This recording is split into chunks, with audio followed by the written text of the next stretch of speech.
Bismillahirrahmanirrahim. ولتكن منكم أمة يدعون إلى الخير ويأمرون بالمعروف وينهون عن المنكر وأولئك هم المفلحون. Ma'asyiral muslimin wal muslimat, sidang majelis yang semoga Allah muliakan dunia dan akhirat. Alhamdulillah, kita bersyukur kepada Allah dan selalu kita bersyukur kepadanya karena Allah telah berikan kemudahan buat kita untuk bisa berada di atas fitrah umat Muhammad sallallahu alaihi wasallam. Lalu acap kali didoakan Rasulullah sallallahu alaihi wasallam setiap pagi selama kita berada di atasnya, Allahumma barik li ummati fi bukuriha. Ya Allah, berikan berkah pada umatku di pagi hari. Cuma mungkin umat kan terbagi dua, ummatud da'wah wa ummatul ijabah. Ummatud da'wah, umat yang sudah sampai dakwah cuma belum merespon. Wa ummatul ijabah, umat yang sampai dakwah dan merespon. Entah kita di bagian yang mana, atau mungkin kita merespon tapi dengan cara-cara yang salah. Karena kalau tidak nanti ujungnya jadi khawarij kita. Khawarij itu sejalan-jalannya kilabun nar kata Rasul. Sampai efek buruk dari Abdul Wahab bin Abdurrahman Rustum abad kedua Hijriah di Afrika Utara, itu imbasnya sampai sekarang. Orang dibilang Wahabi, betul? Padahal sekarang yang dikaji rujukan kitab Syekh Muhammad bin Abdul Wahab At-Tamimi, Syekh Muhammad At-Tamimi. Ya, tapi orang menganggapnya karena ada kesamaan rujukan, ya sudah dipukul rata. Sebenarnya musuh-musuh Islam yang pengen seperti itu, merubah yang namanya sunnah jadi ekstrems. Kalau dulu zaman Belanda namanya ekstrems. Ya, kita punya ulama-ulama hebat yang mendakwahkan Islam, memperkuat mental orang Indonesia, dibilangnya ekstrems dulu. Nah, kemarinya juga sama, bahkan lebih fatal, ekstrim plus Wahabi. Kajian yuk di Blok M Square, Ustadznya mana? Nih lihat tuh, jenggot Wahabi nih. Apa hubungannya jenggot sama Wahabi? Pasti yang datang nanti perempuan kerudung panjang, ada yang pakai cadar kan. Bini-bininya Wahabi. Nyambungnya di mana coba kalau secara ilmiah? Bahwa orang pakai jenggot kan memang perintah Rasul, betul? Waqsus sawarib waqful liha, tipiskan kumisku, panjangkan janggutmu. Rasul. Apa urusan sama si Wahab? Enggak ada. Perempuan pakai kerudung panjang pun sama kan, Al-Ahzab 59, An-Nur ayat 31. Bukan Nabi Muhammad yang nyuruh, Allah yang nyuruh. Ini difitnah, sunnah difitnah. Kita nggak usah takut. Ya, la yadurrukum man dhalla idza tadaitum. Tidak yang membahayakan kalian kalau Allah sudah ridha. Makanya mencari ridha Allah ini penting. Gimana caranya, Ustaz? Salah satunya beriman dengan takdir yang baik. Ya. Jadi kitanya yang harus tahu bahwa di atas dunia ini nggak ada yang kebetulan, tidak ada yang namanya takdir ini kebetulan, tidak ada. Kenapa? Karena memang semua Allah telah atur, artinya semua telah Allah jadikan sebuah sabab, bahwa Allah tabaraka wa ta'ala, Allah jalla wa ala menginginkan kemuliaan dalam kehidupan, sampai orang merasakan bahwa setiap kebaikan itu akan berbuah kebaikan. Ya, hal jazaul ihsan ilal ihsan. Bukankah balasan kebaikan datang dengan cara yang baik? Artinya tidak ada kebetulan dalam hidup ini, tidak ada, karena Allah telah atur semuanya agar manusia paham. Allah mau manusia ini berilmu bahwa dalam kehidupan ini Allah janjikan kemuliaan yang banyak. Kalau memang tidak ada yang kebetulan dalam hidup ini, berarti kita bicara takdir, Ustaz. Iya. Ya, Allah betul-betul menginginkan manusia ini berilmu bahwa pada setiap kemuliaan yang dijanjikan ini, Allah telah katakan dalam hadis qudsi, innallaha qaddara maqadiral khalaiq qabla yahluqas samawati wal ard bi khamsina alfasanah. Allah telah berikan takdir, tentukan takdir sebelum Allah ciptakan langit dan bumi, dan masyhur sering dibahas ini, supaya manusia tahu bahwa setiap takdir yang telah Allah tentukan ini pada hakikatnya kemuliaan yang dijanjikan. Karena Allahu khaliqu kulla syai' wa huwa ala kulli syai'in wakil. Allah yang mencipta, pasti Allah yang mencukupi. Bahkan dalam sebuah riwayat bahwa hadis qudsi Allah mengatakan, ana inda zanni abdi. Aku ini menurut prasangka hambaku, kata Allah. Ana inda zanni abdi, aku menurut prasangka hambaku. Kalau hambaku pikir aku ini kejam, ana syadidul iqab. Tapi kalau hambaku pikir aku baik, ana rahman, ana rahim, kata Allah. Makanya ulama menekankan sekali, orang kalau mau mendalami agama, merasakan nikmatnya berhukum di atas Islam, kenali 3 perkara: Allah, Nabi Muhammad, dan Islam yang di bawah. Kul katakan ya Muhammad, kul in kuntum tuhibbunallah fattabi'uni. Katakan ya Muhammad, nanti kalau banyak orang mengatasnamakan cinta kepadaku, katakan tidak ada cinta yang dibuat-buat, cinta hanya mencontoh diriku. Katakan begitu Muhammad, sampai orang mengerti bahwa Nabi Muhammad itu bukan cuma sekedar gugur kewajiban sholat dia lakukan, bukan, tapi memang cinta sholat. Cintanya Nabi Muhammad itu sejati sampai di akhirat nanti. Bahkan ketika umatnya menyeberangi Siratal Mustaqim, dia berkata, ya Allah salim ya Allah, selamatkan. Total cintanya itu. Kita mah udah masing-masing di sono, udah ngelihat mantan juga, di sini aja mau kemana-mana berdua mulu. Di akhirat mah Masya Allah masing-masing. Tapi kalau Muhammad tuh total cintanya. Yang dia tanya, bagaimana syafaatku kepada umatku? Dia masuk surga, dia tanya dulu, umatku gimana? Masalah surga masalah gampang, buat apa masuk surga seperti seorang nabi yang gak punya umat? Terus sejatinya Muhammad tuh. Makanya kalau kita pengen belajar cinta, ya cinta Muhammad. Oh, pakar cinta beliau. Aisyah bininya tinggal di gubuk. Rumah Rasul kan gubuk ukuran 4x6, kecil banget. Sekarang kuburan beliau tuh nggak gede ya. Kantung kalau ke museum Madinah besok deh, yang touring Mekah Madinah, kita ke sana ntar ya. Itu ngelihat rumah Rasul tuh. Nah tuh ada miniaturnya tuh. Rumah yang cuma gentengnya pelepah korma, rumah yang nggak pakai keramik, apalagi granit, apalagi marmer dari Makassar, enggak ya. Rumahnya sederhana betul, tidur di atas kasur batu yang dibentuk seperti kasur, bantalnya cuma tumpukan daun-daun kurma. Di situ Aisyah bilang, baiti jannati, rumahku surgaku. Tuh kalau nggak pandai berkata, bidadari nggak mungkin berkata baiti jannati di rumah yang seperti itu. Coba tes bawa bini ke kontrakan yang begitu. Lu gila kali ya, gue dibawa kemarin. Tapi Muhammad lihat, karena dia pandai menjelaskan bahwa dunia ini mata'ul gurur, kenikmatan yang menipu. Sehingga dalam sebuah riwayat dikatakan, kalau aku meminta sesuatu yang indah, maka yang kupikirkan yang buruk. Jadi kalau kasurku seperti ini, tidurku mimpi di kasur yang empuk. Tapi kalau kasurku mewah, mimpiku tidak sebagus apa yang kurasakan sekarang. Lihat, oh dia pandai sekali. Dia bikin dunia ini bingung. Ya, dunia ini betul-betul terlena dengan Rasulullah SAW. Bukan dia yang terlena dengan dunia, bukan. Dia tahu Allah telah takdirkan yang baik. Innallaha qaddara maqadiral khalaiq qabla yakhluqas samawati wal ard bi 50 alfas sanah. Makanya kalau orang yang beriman dengan takdir baik, efeknya nih, kita bicara efek. Anda beriman dengan takdir baik, dan memang semua takdir baik ya, dan tidak ada takdir yang kejam, kecuali perkataan segelintir sutradara-sutradara yang nggak jelas gitu ya. Takdir memang kejam, takdir itu baik.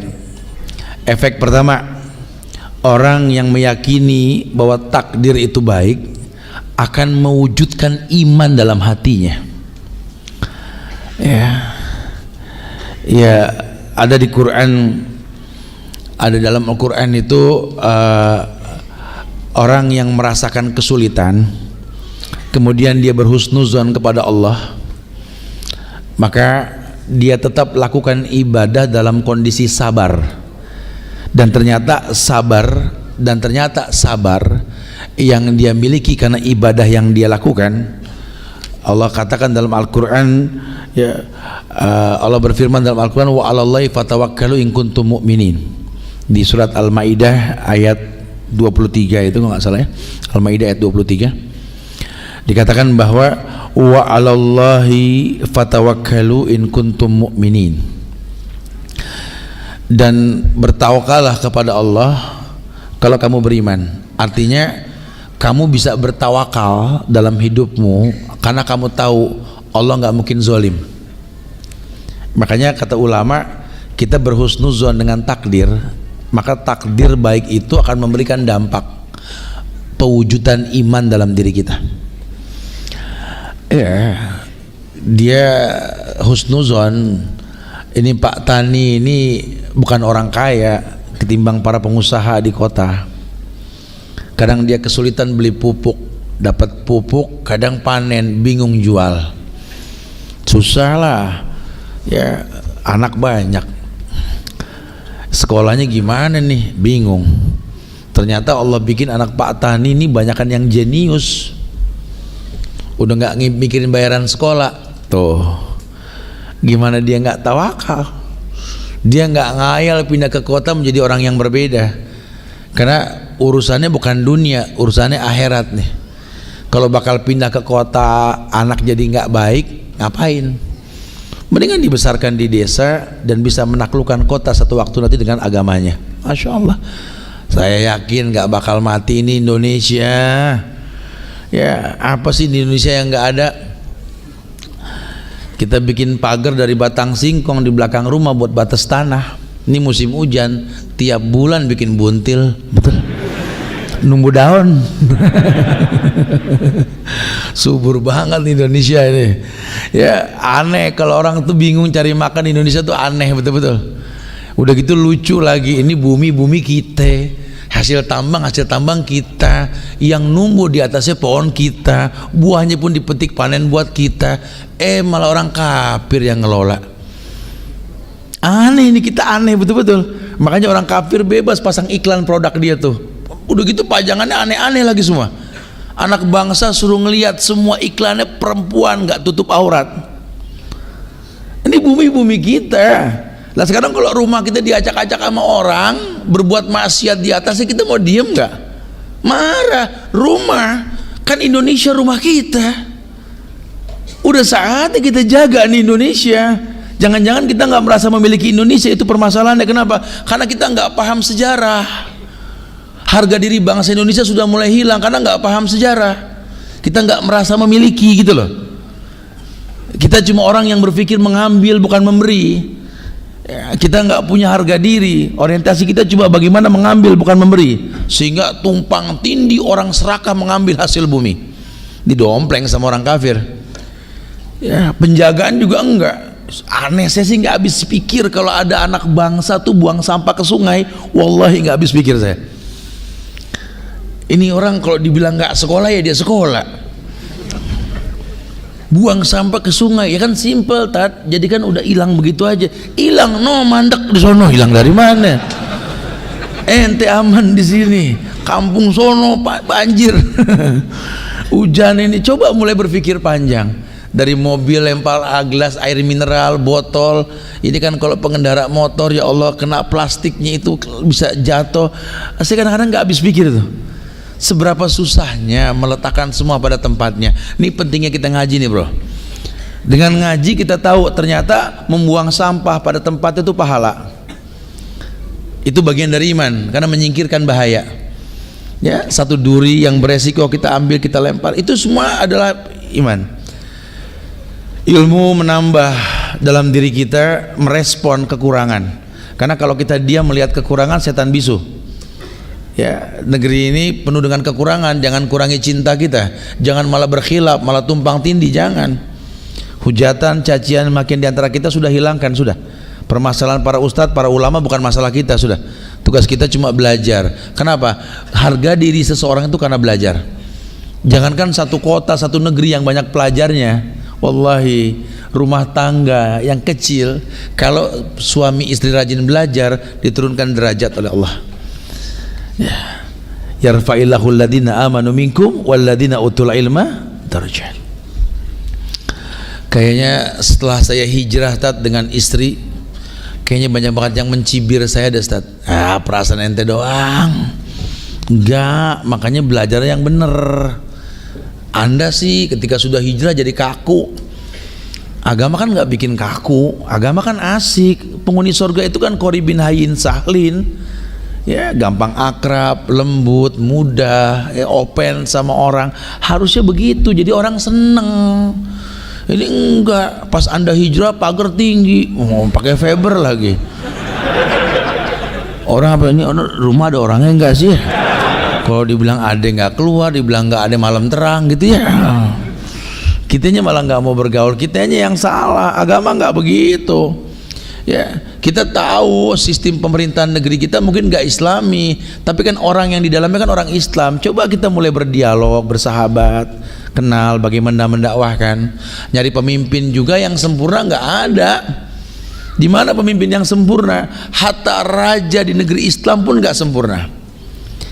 Yang kemarin gitu kan, ketika Raja Salman datang ke Indonesia, wah rame. Lihatlah raja yang dialulukan keagamaannya, salaman dengan yang bukan mahram. Raja. Kalau ulama begitu kita ngomel kan gitu. Raja.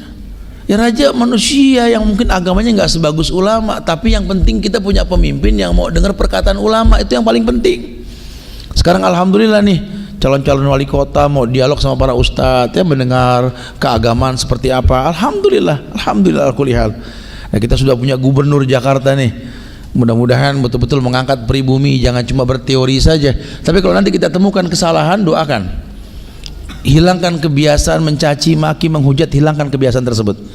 Kalau memang pada hobi turun ke jalan, bahasanya bukan demonstrasi, nasihat untuk ulil amri. Yang turun pun gak sembarangan orang yang berilmu, datengin gubernur. 10 kiai ya bersama ustadz datang. Assalamualaikum Pak Gubernur. Ya dia suruh duduk tengah-tengah, kita kelilingin gitu. Kalau nggak lupa nawarin kopi. Jadi nasihat untuk ulil amri, bukan mencaci maki, karena nggak ada mencaci maki orang Islam dari pinggir jalan tuh fasik, membunuhnya kafir. Nggak main-main. Yuk kita jaga negeri kita, jaga kekompakan. Ya, orang-orang yang pengen merusak makin jelas nanti, makin tampak lah kalau sudah begitu. Ya, kelihatan fitnah-fitnah mengatasnamakan sunnah dengan wahabi ekstrim, itu sudah ulah orang-orang yang dikatakan PKI dan Rafidhi. Ya, orang-orang yang benci dengan sunnah. Kita nggak pengen seperti itu. Mewujudkan iman, berhusnuzan dengan takdir baik, atau kita betul-betul mempercayai takdir baik ini, dan semua takdir memang baik. Ya, walaupun memang ada takdir yang buruk, artinya Allah telah tentukan sebuah keburukan, tapi bukan berarti buruk selamanya. Saya pernah punya masa lalu yang buruk, Ustaz. Kayaknya ya Allah nggak adil banget. Astagfirullahaladzim. Ya antum enak, Ustaz, lahir dari keluarga yang Islami, ya, orang tua baik, agamanya bagus. Kalau saya kan, Ustaz, ya Allah Ustaz, untung saya ketemu sama orang, Ustaz. Dulu saya udah dibuang di kantong plastik, Ustaz. Tuh, ya kan ditemuin, namanya Allah sayang sama situ, betul. Coba kok digondol kucing, ya. Digedein sama kucing, ya nggak bisa ngomong, meong-meong doang. Berawal dari syukur nikmat, ya yang kecil disyukurin. Tapi kan alhamdulillah Allah memang punya misi dalam hidup kamu, bahwa kamu ditentukan seperti ini bukan main-main. Kadang orang tua bermanfaat buat anak, kadang anak lah yang bermanfaat buat orang tuanya. Antum punya PR, ya, dan itu nggak main-main. Jadilah ulil albab, jadilah wasilah. Lihatlah cara Nabi menikah. Beliau menikah dengan perempuan yang bernama Khadijah, yang punya anak buah banyak, perekonomiannya bagus. Lihatlah beliau menikah dengan Saudah, orang Khaybar, ya. Sumur Nuha itu ya, ramai sekarang itu tempatnya. Besok kita kesana juga, nanti kita berkunjung ke Khaybar, tempat Saudah dilamar oleh Rasulullah SAW. Kemudian beliau menikah dengan anak sahabatnya Aisyah, sampai beliau menikah dengan anak angkatnya sendiri, mantan istri anak angkatnya ya. Beliau juga menikah dengan Yahudi yang bernama Maryam Kipti. Itu semua dalam rangka wasilah, mempertontonkan bahwa Islam ini fleksibel. Kan kita suruh lihat 4 hal, lihat hartanya, lihat cantiknya, nasabnya, agamanya. Kan agama disebut, kalau 3 nggak ada, agama yang dilihat. Kesian, mungkin dia nggak punya takdir yang baik, hasil dari masa lalu yang buruk, tapi kan dia dimuliakan sama Allah, ngerti agama. Sahih? Kecuali kalau memang dia tidak taubat. Siapa yang bisa milih takdir? Antum berpikir panjang bahwa antum lelaki menikah punya misi. Kan kita percaya dengan takdir baik kan? Ketika antum ditakdirkan menikah, nikah itu kan takdir yang baik. Tolong matangkan itu. Jangan gampang bilang nggak sanggup ngadepin pasangan. Karena biar bagaimana Allah tahu kamu sanggup. Bro, 2 kalimat istitoah dalam takdir yang baik. Yang pertama nikah, yang kedua haji. Buat nikah kan istitoah. Ya ma'syaras sabab manistatoah. Betul. Hei pemuda yang sudah mampu. Allah katakan mampu. Sekarang Anda menikah, Anda mampu. Anda sudah menikah, Anda mampu, kata Allah. Yang belum menikah bagaimana? Nggak mampu. Gitu. Lelet ente pada ya. Nunggu perempuan bayar mahar dulu. Man istata'a, yang mampu. Anda haji, man istata'a. Kemarin kan kita buka ini touring Amazing Haramain ini kan banyak yang daftar. Tapi yang dipanggil sama Allah nggak semua. Saya suka ingatkan para riders, para bikers, kita ini umroh bukan buat sombong-sombongan. Luruskan niat, kita cuma ingin membuat sebuah karya cipta buat bangsa ini. Bahwa ikhwan-ikhwan sunnah itu akan mempertontonkan betapa asiknya agama. Ingat, yang dipanggil dalam talbiyah itu yang nggak berbuat syirik, hatta syirik kecil. Labbaik Allahumma labbaik, labbaik la syarika laka labbaik. Betul. Innal hamda wa ni'mata laka wal mulk la syarika lak. Makanya nanti kalau yang nggak terpanggil ada aja permasalahannya, ada aja nanti. Ya, wallahu alam penyebabnya. Tapi yang pasti Allah nggak panggil, mau bilang apa? Kalau cuma punya modal berangkat saja pulang jadi sombong, salah.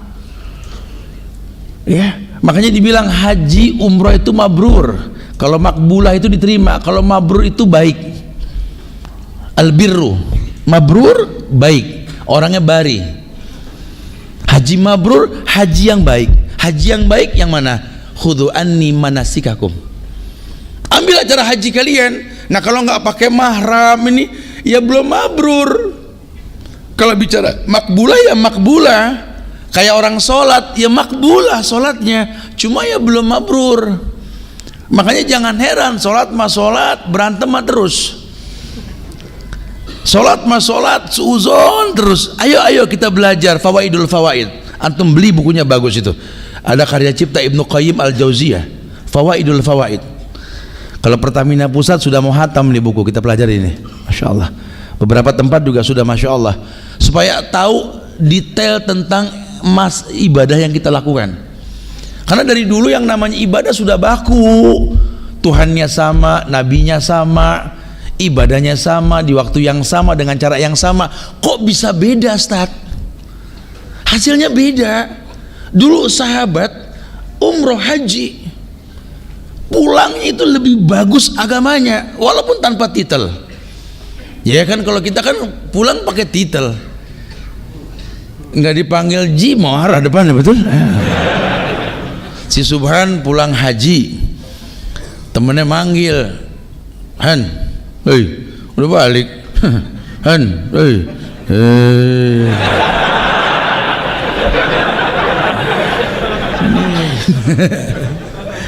Ji Subhan,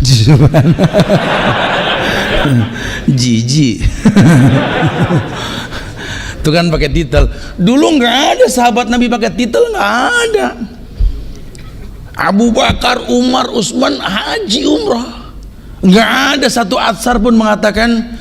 Dan ketika sahabat mendatangi rumah Haji Abu Bakar bersama Haji Umar dan Haji Utsman gitu ya, nggak ada. Karena memang nggak perlu ya, walaupun dipanggil Ji sedep ya. Kan orang Betawi mah sedep-sedepnya aja, ambil asiknya aja bro, jangan kaku ya. Dipanggil Haji ya nengok, enggak ya jangan marah, asik aja. Karena memang bukan begitu. Iya, efeknya, lihat efeknya. Kok bisa beda Ustaz? Kan Ka'bahnya sama. Tuh Ka'bah nggak geser dari zaman siapa, Abdullah bin Zubair. Karena kan pertentangan bentuk Ka'bah kan Abdullah bin Zubair. Beliau orang yang mengembalikan bentuk Ka'bah. Jadi panjang, segi panjang. Dulu Hijri Ismail masuk Ka'bah tuh. Cuma ketika beliau dibunuh oleh Al-Hajjaj As-Saqafi, Al-Hajjaj As-Saqafi inilah orang yang merubah lagi bentuknya, dibuka lagi tuh Hijri Ismail.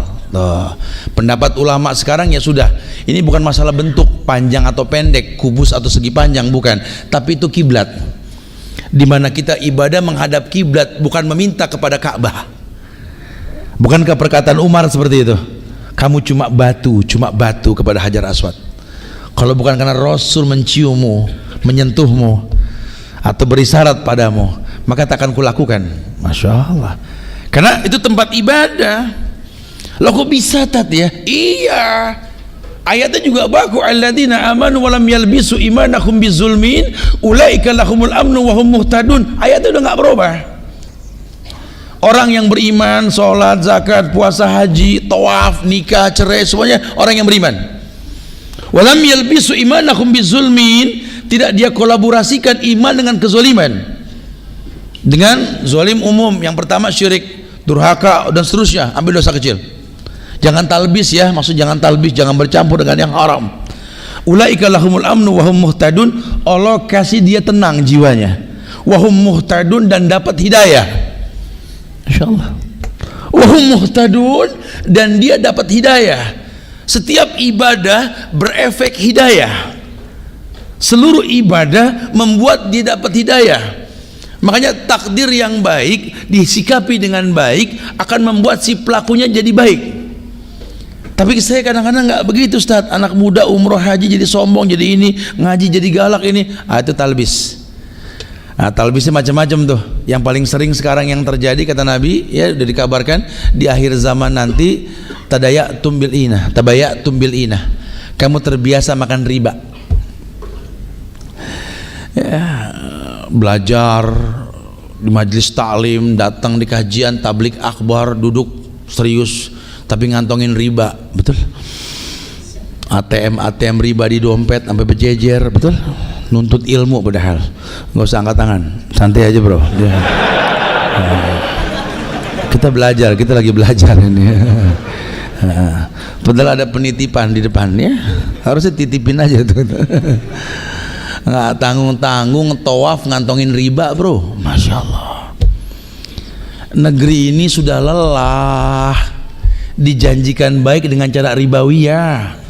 Generasi bangsa ini ribuan orang nih hadir nih. Mungkin salah satu di antara antum ini ada yang bakal jadi presiden.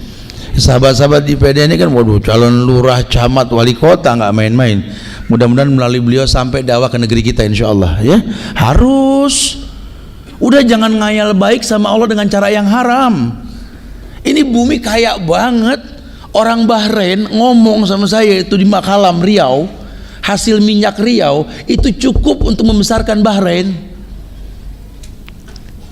Bahkan salah satu direktur keuangan Pertamina pernah bicara bahwa hasil Pertamina dalam 1 bulan itu bisa menutup APBN setahun, nggak perlu perusahaan lain. Ini bumi kaya sekali, cuma kita terkecoh dengan kasat mata. Cuma gara-gara medali emas yang segini, seukuran tatakan cangkir kopi Gayo Sange, Masya Allah. Espresso Sange. Ya, ini bangganya Masya Allah. Itu segunung emas kita dikeruk, kita nggak komplain loh. Aneh-aneh. juara bulu tangkis campur ganda campuran, juara, dapat medali emas, diberikan sekian miliar, dijamin nggak tanggung-tanggung seumur hidup, dapat pensiunan 20 juta per bulan. Masya Allah. Siapa tuh pembalap orang tercepat Rio tuh kalau nggak salah ya, belum balapan dapat 225 miliar, sampai sekarang nggak menang-menang. Betul. Berapa banyak anak-anak kecil yang mengharumkan bangsa, hafal Quran ya di usia-usia muda. Mana ada dana khusus pemerintah memberikan? Saya nggak habis pikir mau kemana republik ini dibawa, bro. Ini bangsa kita. Kita nggak pengen hancurkan negeri kita, cuma pengen meletakkan semua pada tempatnya. Kalau sampai kita nggak bisa meletakkan semua pada tempatnya, kemudian apa yang kita hayalkan? Berapa banyak anak bangsa yang nggak bisa sekolah? Ketika hujan pakai kantong plastik sepatunya, baju putih nggak kecoklat-coklatan karena kotor. Kita dipaksa berpikir maju dengan cara yang nggak kita sanggup untuk menjalaninya. Mau sampai kapan? Indonesia milik kita, kita jaga. Bagaimana caranya? Kemudahan Allah akan berikan. Caranya tegakkan tauhid. Ayo kompak tegakkan tauhid. Bukan cuma saling menghujat, mencaci, memaki, bukan. Nasihati pemerintah, doakan. Kalau merubah menimbulkan kerusakan dengan tangan, dengan lisan pun tidak didengar. Masa lebih dari 2000 orang berdoa nggak diijabah sama Allah? Allah ijabah, cuma kita nggak merasa memiliki. Seberapa susahnya setiap pagi kita mengangkat tangan mengatakan Allahumma ighfirlil mu'minina wal mu'minat wal muslimina wal muslimat man ahya minhum wal amwat innaka qaribun mujibud da'wat ya qadiyal hajat. Allahumma sahil umurana ya Allah wa umur walidaina wa umur biladina Indonesia hadza ya Allah wa umur watanina Jakarta ya. Minta sama Allah. Allah sudah katakan ud'uni astajib lakum, minta langsung ku jawab. Sudah, cuma nggak dijawab, kitanya nggak kenal Allah, kitanya nggak tahu Allah. Kalau kita tahu Allah, kita akan berhusnuzon. Makanya takdir baik disikapi dengan baik akan mewujudkan iman. Wa 'alallahi fatawakkalu in kuntum mu'minin. Ya ayyuhalladzina amanu taqullaha wa kunu ma'as shadiqin. Hai orang yang beriman, bertakwa. Orang bertakwa orang yang bagus ibadahnya. Wa kunu ma'as shadiqin, stay bersama orang yang benar. Siapa orang yang benar? Orang yang bertaut semua pemahamannya dengan Quran dan Sunnah, bukan syubhat yang ditawarkan, bukan. Makanya buat orang-orang yang baru hijrah, jangan digiring ke syubhat. Kalau di negeri-negeri Islam ada ustadz yang terkena syubhat, ya itu disuruh stop, nggak ngajar, karena nggak boleh ada rasa syubhat di hati murid. Ya, jadi antum jangan sembarangan belajar, juga jangan diadon. Semuanya diambil. Oh, kita kan free tat, bebas belajar sama siapa aja. Iya, itu mana paham. Cuma kan agama bukan kolak. Pacar Cina, pisang, biji salak, singkong, dipakein santan sama gula Jawa, betul ya? Panas-panas makannya. Buat puasa iya enak bulan puasa, apalagi makannya sebelum maghrib. Masya Allah. Anda bilang enak ya, nggak bilang dosa. Ya, agama bukan itu. Agama bukan itu. Agama nggak bisa kita rasakan enak menurut kita. Agama ya murni. Makanya wakunu ma'as shadiqin, bersama orang yang benar. Siapa orang yang benar? Proses Islam, iman, patuh, benar. Ya, Islam, iman, patuh, benar. Susunannya begitu. Itu 4 pertama menyebabkan datangnya ujian, dan ujian membuat dia baik. Karena ujiannya sama, tapi kalau kondisinya berbeda ya berbeda. Hujan turun bareng, tapi ada yang mengatakan Allahumma shayban nafian. Nah, kayak di iklan itu, ya, percaya dengan takdir baik, lagi megang payung sama hujan. Ya, ya kalau yang hujannya kan turunnya bareng di Jakarta. Kalau orangnya memang Islam, iman, patuh, kemudian dia benar, turun hujan tuh senyum. Allahumma shayban nafian, ya Allah, hujan betul-betul membawa manfaat insya Allah. Tapi kalau yang betul-betul nggak paham, ya hujan, waduh. Aduh, mana mau ngaji lagi, aduh kacau dah. Rese banget nih hujan. Nggak boleh tuh, nggak boleh. Kita mencela takdir paling nggak boleh. Ya walaupun mungkin celotehan santai anak muda, hati-hati jaga lisan ya. Lisan ini masya Allah ya, bentuk nikmat yang Allah berikan kepada kita. Seberapa susahnya sih Allah masaiban nafian. Ya Allah, hujan ini bawa nikmat ya Allah, bawa manfaat ya Allah. Liyutahhirakum bi, hujan mensucikan kita ya Allah. Liyudhiba ankum rijza syaitan. Orang yang emosian, gampang marah, ya jangan takut sama hujan. Anak-anak motor yang suka ngegas aja, emosi aja hawanya, dikit-dikit dilewatin marah-marah. Kalau hujan jangan nedut, rabas coba. Insya Allah kalau udah lepek lemes ya Allah. Bikers takut sama hujan gimana ya. Yang kedua ya, efek kita bersyukur dengan takdir yang baik, yakni Allah berikan kepada kita adanya ketenangan jiwa dan kebahagiaan hati ya. Artinya betul-betul memang adanya ketenangan jiwa dan kebahagiaan hati. Di surat An-Naml ayat 79 Allah berfirman, fatawakkal 'alallah innaka 'alal haqqil mubin. Ya, orang kalau sudah beriman dengan takdir baik, dia punya alasan. Alasannya ayat ini. Ya, fatawakkal 'alallah innaka 'alal haqqil mubin. Allah perintahkan, sebab itu bertawakallah kamu kepada Allah, karena sesungguhnya kamu berada di atas kebenaran yang nyata. Jadi optimismenya timbul. Ya kayak guru-guru antum dulu itu tahun 2004, 2005 awal-awalnya rame kajian sunnah itu, kita diuji banget masuk ke instansi kemana nih jenggot jadi masalah, betul-betul masalah ya. Cuman nggak ada masalah buat masalah ke orang gitu loh, kan memang perintah. Terus aja lama-lama yang larang malah nanya, obatnya apa tat? Begitu dia bilang. Tahu apa wa ali oncom wa apa, saya bilang saya lupa dulu. Saya nggak paham, pokoknya udah deh. Ya karena yakin ya, saya kalau masuk ke sebuah lingkungan masyarakat yang jujur, notabene masih berbuat hal-hal yang melenceng dari sunnah, saya nggak khawatir karena saya yakin kita benar. Paling dihujat, paling dicibir, orang heran, itu mah biasa. Cuma jangan pertontonkan, karena kan kita datang karena Allah, pulang pun karena Allah. Enteng jadinya gitu ya. Nah saya cuma bilang, Ustadz, antum bisa kajian nggak di tempat anak Ustadz? Ya kalau masalah kajian sih lihat kondisinya dulu. Ya kalau bisa sih begini Ustadz, ini tempat anak nih Ustadz, masya Allah Ustadz, ahlun nar Ustadz. Masya Allah, galak bener lo, nggak diterima lo kampung, pasti nggak punya KTP ya, dipersulit.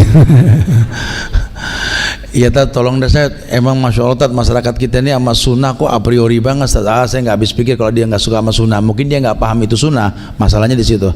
Karena di negeri kita yang namanya orang Islam, kalau sunnah betul-betul sunnah pasti dia percaya. Nah, kok sampai nggak suka pasti ada masalah, ternyata kitanya nggak pandai bicara. Ya, tapi dia galak-galak Tat, benci sama sunnah gini. Ya sudah. Saya pengen kalau bisa kajiannya siang susah deh, mendingan pada maghrib atau pada isya baru kita kajian habis sholat tuh. Ya setelah kajian nggak ada masalah loh, nggak ada yang ngomel. Loh kok bisa Tat? Ya kan sama yang disampaikan. Bukan ustadznya pinter, bukan Allah mudahkan. Saya sengaja. Kenapa? Kalau kajian habis maghrib habis isya di tempat-tempat yang masih anti sunnah. Karena dia anti sunnah itu kan godaan setan. Dengan kita jadi imam baca panjangan kan kita ngeruqyah, betul? Habis kajian kita ngomong. Ente nggak yakin sih sama teknik, cuma dipusingkan. Tapi kan meruqyah dan minta diruqyah itu kan tidak masuk kategori orang yang masuk surga tidak tanpa hisab Tat. Oh masya Allah. Iya, antumnya nggak dalam masalah kayak beginian. Itu buat orang yang ketergantungan dengan ruqyah. Yang tadinya berani sama siapa aja nggak takut, pas udah masuk hijrah, udah belajar agama, jadi lemes, tinggal minta diruqyah mulu. Mendingan dia yang dulu keker, pas ngaji letoy, kata gitu dia bilang. Nah, itu nggak boleh tuh. Kita tiap hari ke dokter karena was-was aja nggak boleh. Jangan ketergantungan dengan obat, jangan takut dengan penyakit. La adwa kata Rasul. Nabi ngomong gitu nggak main-main. La adwa. Tidak ada penyakit yang menular. Di debat, Anda pilek gara-gara dia. Tapi kan yang lain enggak, cuma ente doang. Kalau seandainya pilek nularin, semua kena, kan enggak. Andanya lagi drop, itu permasalahannya. Berarti yang menularkan siapa? Allah. Jangan suka ngedebat hadis. Konsekuensi hidup, Anda beriman, Anda laki, Anda perempuan. Wa ma kana lil mu'minin wala mu'minatin idza qadallahu wa rasulahu amran ayakuna lakumul khiyaratu min amrihim. Tidak ada pilihan lain. Ini Allah Rasul telah katakan, sikapi dengan ilmu, ilmiah. Oh iya ya, sami'na wa ata'na. Harusnya begitu. Jangan gampang goncang. Ya, terus jangan pulang pergi, jangan buka tutup. Buka tutup kajian sore ntar ya, buka tutup di gudang peluru tuh di Azhara. Kita kaji lagi nanti, judulnya buka tutup. Lagi dicor jalan buka tutup. Imannya buka tutup ya, penyebab harus kita bahas tuh. Fatawakkal 'ala Allah, innaka 'alal haqqil mubin. Dia yakin sekali Allah nggak mungkin zalim. Kok Anda yakin? Iyalah, Allah sudah ngomong, orang ngomong aneh percaya. Kenapa Allah yang bicara saya nggak yakin? Di Quran kan kalamullah. Allah pernah bicara. Kata Allah apa? Kata Allah dengan tegas, la yukallifullahu nafsan illa wus'aha. Allah tidak mungkin uji manusia di luar batas kemampuannya. Berhusnuzonlah.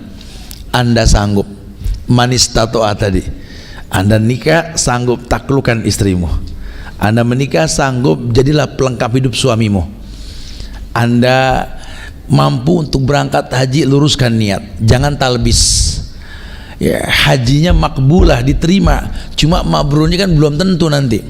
Benernya belum tentu, tartibnya tuh belum sama, perlu disusun. Ya, kita minta sepanjang perjalanan selamat, tolong penyebab selamatnya dibikin. Jangan cuma minta selamat tapi maksiat. Ya Allah, mudahkanlah perjalanan kami ini, ya Allah, jauhkanlah dari ujian yang kami tidak sanggup. Tapi perempuan banyak yang nggak pakai mahram, berangkat pakai uang yang nggak jelas, ya nggak bisa. Tetap ada hukum sebab akibat. Mendingan jujur sama pembimbingnya deh. Saya belum tahu hukum, terlanjur daftar tanpa mahram. Gimana Ustaz? Ya sudah nggak mungkin, sudah berjalan, ya sudah. Tolong bantu Ustadz untuk kalian banyak istighfar. Kayak orang datang ke Rasul, ya Rasulullah, izinkan aku untuk selalu menemanimu dimanapun kau berada di akhirat nanti. Kata Rasul, baik, tapi tolong bantu aku dengan memperbagus sholat. Dibikin sebabnya gitu ya. Kita berdoa semoga Jakarta ini di bawah pimpinan Gubernur Muslim Pak Anies Baswedan dan Pak Sandiaga Uno ini, Allah berikan kemuliaan buat kota ini menjadi baik ke depannya. Kita minta begitu kan.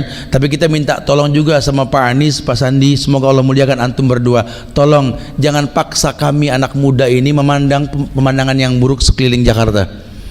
Iklan-iklan maksiat tolong Pak. Pengen punya anak bangsa yang baik, biarkan mata melihat yang baik, biarkan telinga mendengar yang baik, hati kami akan baik. Kalau hati kami baik, ketika kami melihat Anda berbuat salah, kami mendoakan kalian. Tapi kalau kalian biarkan itu iklan-iklan maksiat sepanjang jalan Jakarta dan orasi-orasi maksiat masuk ke telinga kami, wallahi hati kami akan buruk. Ketika Anda berbuat salah nanti, jangan salahkan kami kalau keluar pun yang buruk.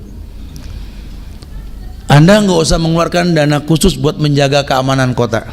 Insya Allah para aparat pun sudah ngaji, sudah Masya Allah. Teman-teman dari Mabes, dari Polda, Masya Allah, agamanya Masya Allah semua. Kita punya orang-orang hebat sekarang yang betul-betul dekat dengan keagamaan. Tolong Pak, mudahkan anak-anak muda untuk gampang ke masjid. Karena Tuhan kami kan sama Tuhan Anda. Allah yang mengatakan inna sholata tanha anil faksawal. Ini sholat mencegah perbuatan keji dan mungkar.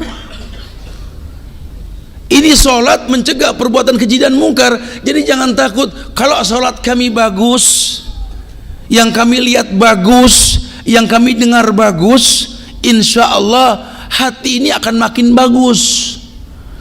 Maka dengan sendirinya tidak akan ada perbuatan keji dan mungkar di masyarakat nantinya. Itu tolong digaris bawah itu, supaya kedepannya lebih baik. Dahsyat ya, takdir baik membuat ketenangan jiwa dan kebahagiaan hati.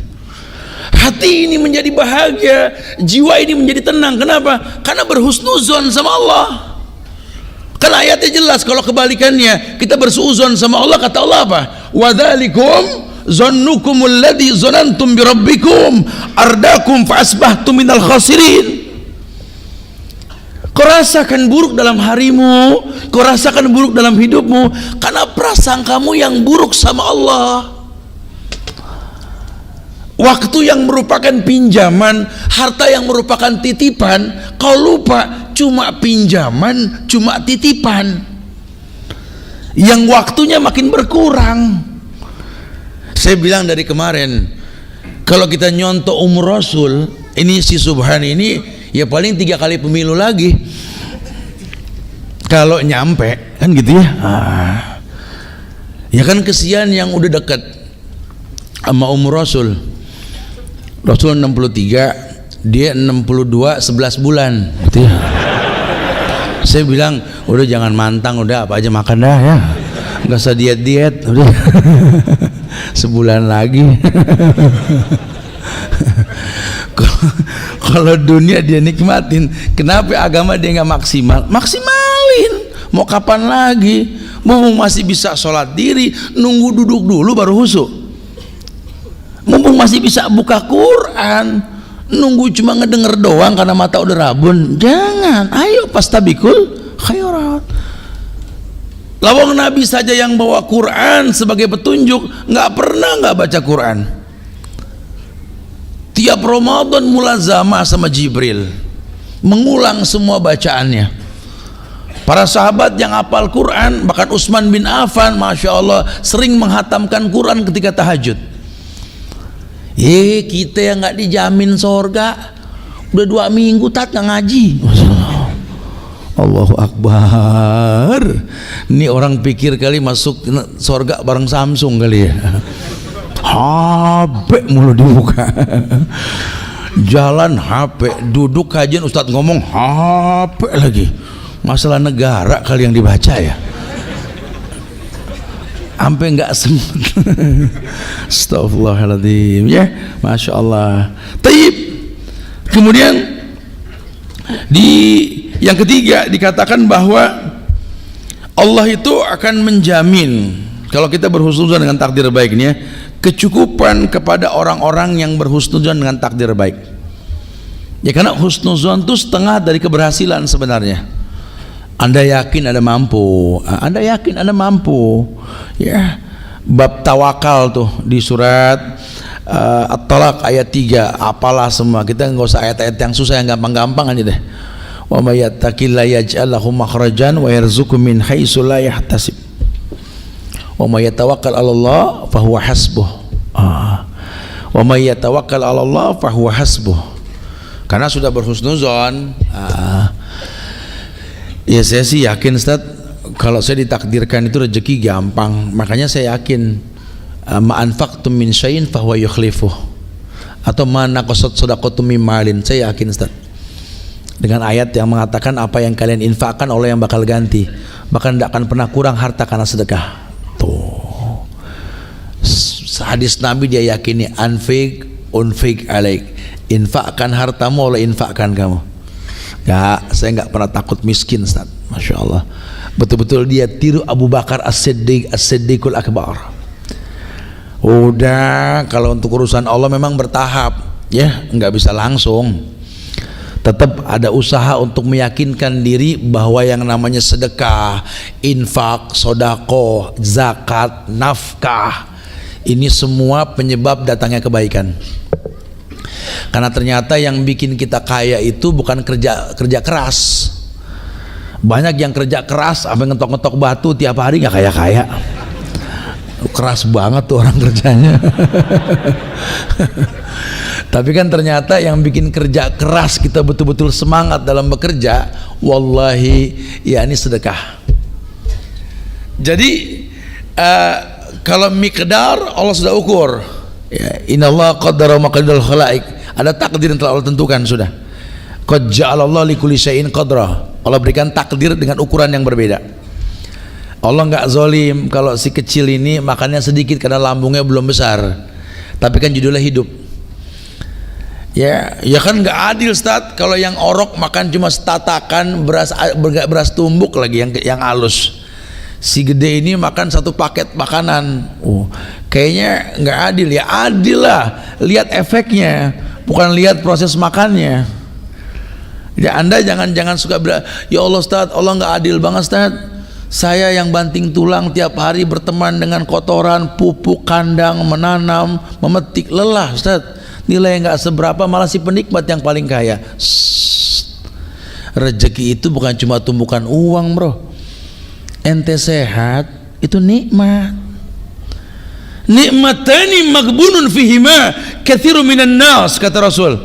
Ada dua nikmat yang semua orang pengen, kalau sudah dapat dilupakan. As-sihah wal faraq. Ini nikmat. Waktu sehat, waktu kosong.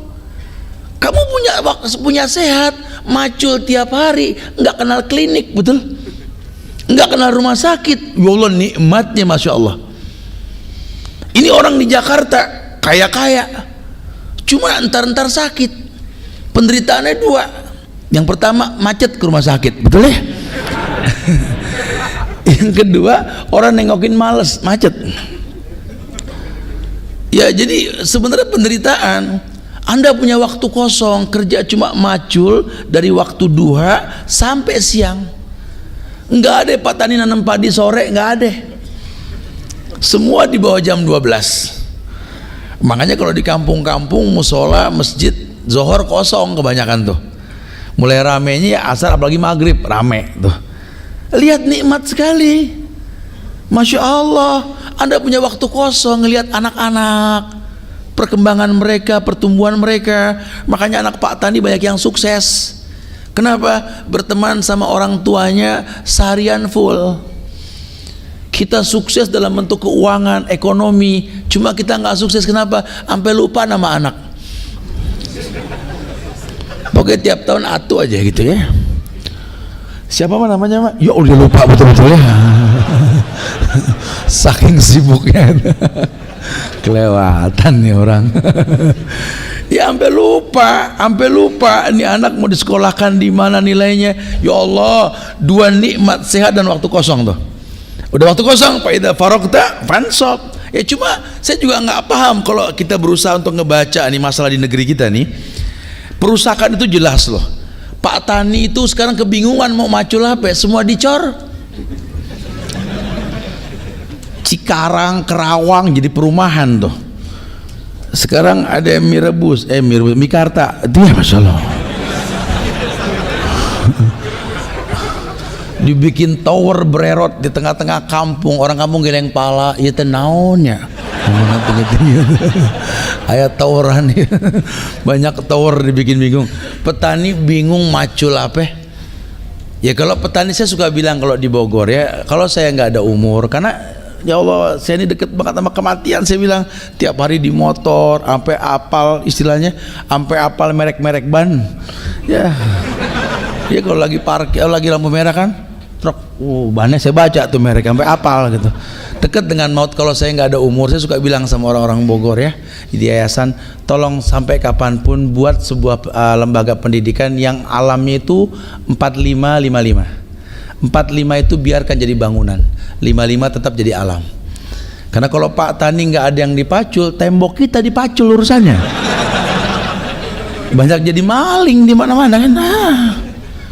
terus tegakkan hujah bahwa cetaklah generasi para wanita-wanita ini ibunda para ulama. Kenapa? Biarkan mereka menjadi bidadari di sorga mereka. Siapapun menghayalkan rumahku sorgaku, cetak para wanita ibunda para ulama. Ya, jadi saya katakan begitu. Kenapa? Karena kalau tidak nanti yang terjadi di Indonesia kan lapangan pekerjaan lebih gampang perempuan.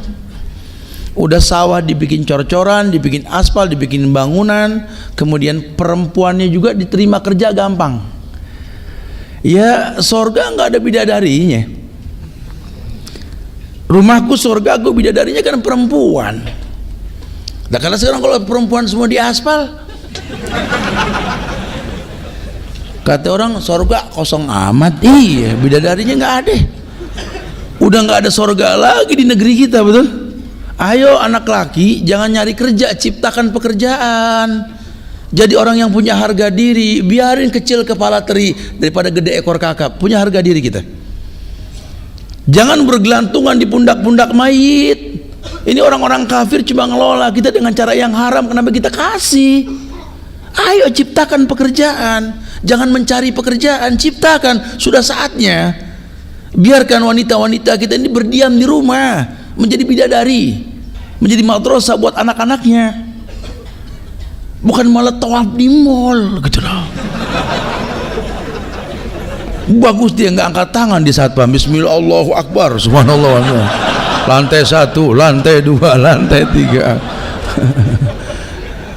Ayo kita minta sama Pak Gubernur, ini nggak ada lagi perempuan-perempuan dipajang ini di pinggir-pinggir jalan, dibuka auratnya. Ya Allah, Islam cinta sama perempuan, suruh tutup auratnya. Ayo ajak, insya Allah Pak Gubernur mau mendengar. Lawang baik kok. Hal-hal yang membuat rusak anak bangsa jangan diiklankan sudah, tapi ajakan-ajakan kebaikannya. Kalau bisa, wallah, Anda legenda Pak Gubernur. Mungkin Anda nggak bisa merubah Jakarta, tapi Jakarta akan berkata pernah anak Anda di sini. Masya Allah. Ayo tegakkan, jangan takut. Mumpung ada kesempatan cuma 5 tahun loh. Kedepannya kita nggak paham apa yang terjadi, betul? Ayo, anak bangsa dukung, doakan. Doa anak bangsa akan mendapatkan kebaikan, diberikan kepada oleh Allah. Masya Allah. Ya, jadi betul-betul Allah jamin. Allah katakan, wa may yatawakkal 'ala Allah fahuwa hasbuh. Allah jamin. Jangan suuzon sama Allah. Jadi nanti kalau sampai mungkin kita sudah berusaha cuma nggak ada perubahan, jangan salahkan Allah. Karena Allah pengen kamu itu bukan sukses, bukan gagal, sabar atau syukur. Ada kalanya doamu didengar, ada kala doamu dialokasikan dengan yang lain oleh Allah. Ada saatnya doamu dipending karena belum saatnya diberikan. Karena kalau orang yang tahu meminta adalah sebuah kebutuhan, dia akan setting manfaat yang dia minta. Ya Allah, habli minas salihin. Ya Allah, berikanlah aku anak-anak yang saleh. Karena dia tahu kekurangan masa lalu yang dia miliki.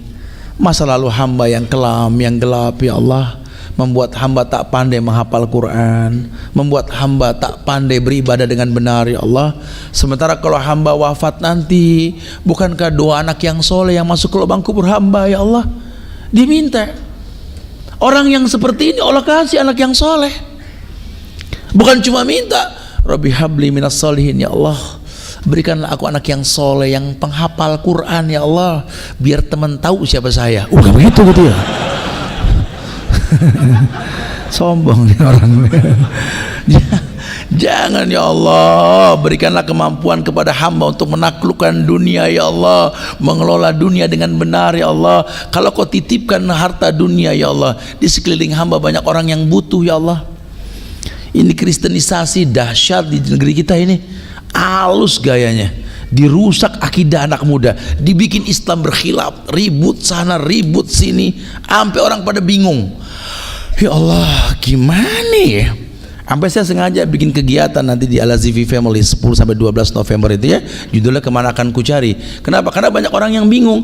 Terus ngaji di mana, Ustaz? Saya harus ngaji di mana, Ustaz? Saya bingung.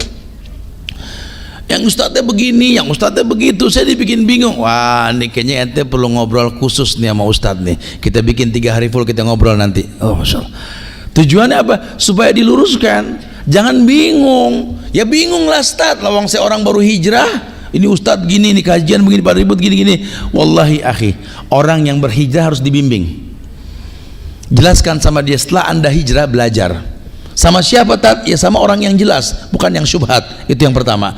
Yang kedua, jaga makananmu, jangan yang syubhat apalagi yang haram. Nanti Allah yang bimbing kamu. Hijrah itu total. Udkhulu fisilmi kafah. Makanya dalam Islam, kalau ada orang hijrah baru masuk Islam, suruh dibantu supaya dia nggak berpikir yang lain kecuali belajar. Giring dia untuk tahu bahwa kebaikan itu ada hukum sebab akibat. Karena Allah yang mengatakan, wa innallaha ta'ala la yunalu ma indahu illa bita'ah. Semua yang baik yang pasti kamu minta ke Allah, tidak mungkin Allah berikan sama kamu kecuali kamu mentaati Allah. Bagaimana bisa taat sama Allah? Kenali Allah, pahami rububiyahnya, pahami asma wa sifat, pahami uluhiyahnya, tegakkan la ilaha illallah. Didik dia untuk tidak terjebak dalam syubhat, khilaf. Karena yang paling baik, kalau ada sesuatu yang jelas dengan sesuatu yang syubhat, maka pilih yang jelas. Jangan beragama dengan organisasi, jangan beragama dengan partai. Nanti kita akan lawan agama dengan ADART. Ini susah. Allah sudah berfirman, tapi menurut pimpinan kami, siapa itu orang? Pimpinan kami, Allah berfirman bro, pimpinan kami. Ya kesepakatan musyawarah partai kami, Masya Allah, malaikat liatin dari atas, ada Tuhan baru nih. Jangan, antum belum bisa menegakkan, ya antum istighfar. Tapi kan agama sudah baku, agama sudah nggak berubah. Agama sampai kapanpun qala Allah wa qala Rasul wa qala sahabah. Udah jangan diotak-atik. Loh kita sering dengar kok, al-yawma akmaltu lakum dinakum wa atmamtu alaikum ni'mati wa raditu lakumul islam ad-dina. Ini kan ayat penyempurna. Allah yang bilang agama telah sempurna, jangan dibikin-bikin. Lihat firman Allah, lihat sabda Rasul. Jangan menurut kita, jangan. Kembali kepada sesuatu yang hak. Ya, jangan menjadi hakim untuk sebuah ibadah, sebuah sunnah yang jelas ulama sepakati. Jangan. Ya, kitanya juga harus tahu. Habis terkecoh, Ustaz, dia pinter gini, pinter gitu. Rasul sudah bilang, ad-du'at al-abwabi jahannam. Akhir zaman nanti banyak para dai dari pintu jahannam, kata Rasul. Sahabat tanya, Hudzaifah ibn Yaman tanya, ya Rasulullah, sifhum lana. Tolong berikan ciri-cirinya ya Rasul. Nabi tegas mengatakan apa? Qaumun min jildatina wa yatakallamuna bi alsinatina. Kurang apa itu bahasa? Nanti mereka sekulit dengan kita, bingung ente. Berbicara pun pakai bahasa kita. Tapi kalau anda paham Quran, paham hadis, ini yang diomongin bukan Quran, bukan hadis. Enggak dikecoh. Anda baca Quran di kuburan, ulama nggak ada permasalahan. Baca buat mayit ya nggak boleh, betul? Jangan timbulkan syubhat. Jelas kita boleh baca di mana saja selama nggak ada penghalang, karena adab bicaranya. Tapi kan para sahabat nggak melakukan. Jangan hembuskan fitnah di masyarakat. Lau kana khairan la sabaquna ilaihi. Kalau sahabat sudah melakukan, jujur itu kebaikan. Tapi kalau tidak, kembali kepada contoh mereka. Sebaik-baik umat yang pernah Allah muliakan, kuntum khaira ummatin ukhrijat linnas. Kalian sebaik-baik umat. Siapa? Sahabat. Ukhrijat, azharo, ditampakkan beda di hadapan manusia. Kenapa? Bawa misi Rasul. Bukan setiap orang boleh khuruj keluar, bukan. Ditampakkan beda nih para sahabat. Kenapa? Bedalah mereka. Lawang mereka bawa Quran dan Sunnah yang pasti bertentangan dengan adat tradisi. Makanya penyakit godaan dakwah zaman Rasul dan sahabat tradisi. Sama dengan kita di sini. Lawang kita sampaikan yang Rasul sampaikan, dibilang ajaran baru. Ya kan baruan dia. Kita kan mau yang Rasul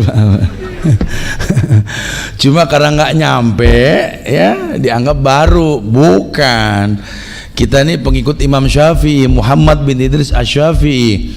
Imam Syafi'i mengajarkan kita untuk paham idza shahal hadis fahuwa madhabi. Kalau ada hadis yang sahih, kita bermazhab dengan hadis tersebut. Nah sekarang kalau hadis sifatnya perintah, amr, wajib bukan? Wajib. Oh kemarin rame masalah sorban, betul? Masya Allah. Kita klarifikasi tetap aja, oh rame betul. Sampai kita bilang itu sunnah Rasul. Saya Muhammad Subhan bin Umar Abu Bakar Basir mengatakan itu sunnah, jelas. Cuma ya orang terus aja sudah mau bilang apa? Ya Allah yahdi. Saya balikin tanya, kalau memang ini sunnah, ya kita sudah nggak bahas lagi. Tapi yang wajib kenapa anda nggak pakai? Nabi perintahkan tipiskan kumis, panjangkan janggut. Hukumnya apa? Wajib. Ente nggak pakai bro. Yang wajib ditelantarkan, yang sunnah dicemooh. Ini kan muskilah terjadi di masyarakat kita. Lihat perusak sunnah, lihat. Makanya la yadurrukum man dhalla idza tadaitum. Nggak usah khawatir, nggak ada yang membahayakan kalau Allah sudah ridho. Ayo tegakkan. Tapi itu kan furu'iyah ya, makanya rapikan akidah. Biar kalau bicara furu'iyah itu ilmu dan waktu yang menyempurnakan kita, insya Allah. Allah akan mudahkan kita, masya Allah. Jangan khawatir. Ya, bahkan dalam sebuah di dalam Al-Quran itu di surat At-Tolak ayat 5-nya, wa may yattaqillah yukaffir anhu sayyi'atihi wa yu'zim lahu ajran.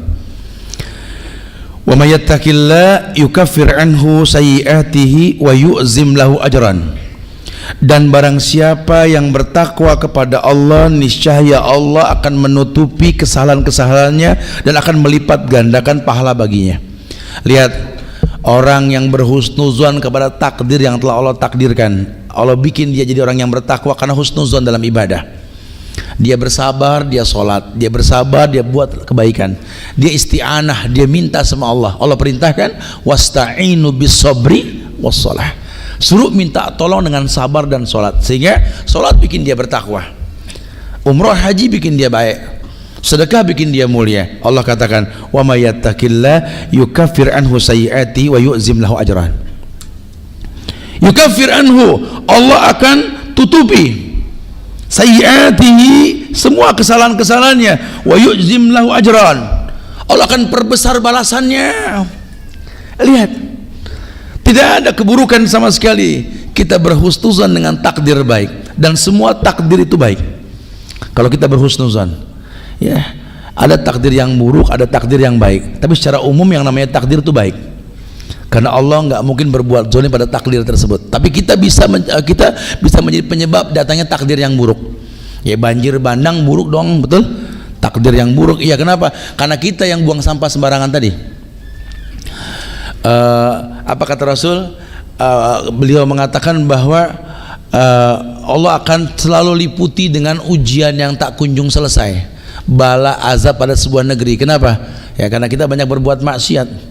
Sallallahu alaikum zullan la yanjiu hatta tarji'u ila dinikum. Itu buruk, itu takdir buruk ya. Kita kering kerontang, nggak bisa nanem, hujan berlebihan, badai, banjir bandang, itu semua buruk semuanya. Cuma Allah itu nggak mungkin datangkan keburukan kecuali ada penyebabnya. Ternyata penyebabnya jelas kan? Kita sering makan riba, kita mengikuti pemimpin yang nggak jelas mau kemana membawa kita. Kita orang yang betul-betul ridho dengan perekonomian sampai nggak tertarik dengan keagamaan. Kita tinggalkan jihad, ya sudah. 4 penyebab mendatangkan keburukan. Nah, jangan salahkan Allah kalau keburukan kita rasa, karena secara umum juga kalau Allah turunkan ujian bala, Allah, Nabi yang mengatakan innallaha idza ahabba qauman ibtalahum. Pasti Allah turunkan ujian. Kalau dibiarkan saja, ini Allah pengen yang buruk buat dia.